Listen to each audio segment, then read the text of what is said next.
remember that there's two different conceptions of war. With us, unless you actually start shooting, you're not actually at war. To the Chinese, the shooting part is just the very end. And they have been fighting and waging a very successful war against us. It's not a shooting war, but it's a political war, and generally comes under the terms political warfare. Now, political warfare is kind of an umbrella uh, term for a number of different activities, ranging from economic warfare, psychological warfare, drug warfare, financial warfare, lawfare, using America's legal system against it, proxy warfare. And I'll just focus on a couple of these because you see these at work through the Code Pinks, the Neville Singhams of the world.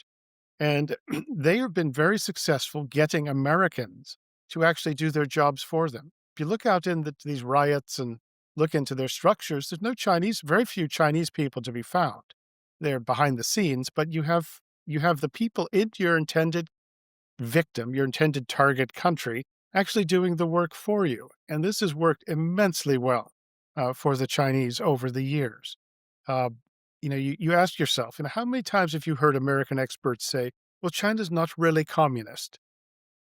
Well, all they want to do is make money. How many times have you heard American businessmen, CEOs say Tim Cook from Apple, well, we just have to be in China. We have to. Word about human rights, nothing at all. You look at the American, say the green energy industry, solar industry. Well, the Americans invented the technology. The Chinese stole it, put it on sort of economic, giant manufacturing scale.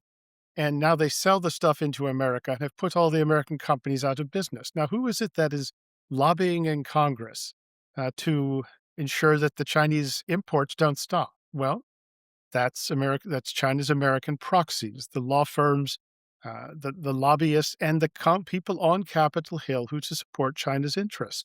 So this proxy warfare has been just immensely effective. And by doing all of this, you create a constituency in the United States which is pro-China or sees pro-China as where its paycheck comes from. And at that point, you can see how deftly China has gone about actually sort of hurting us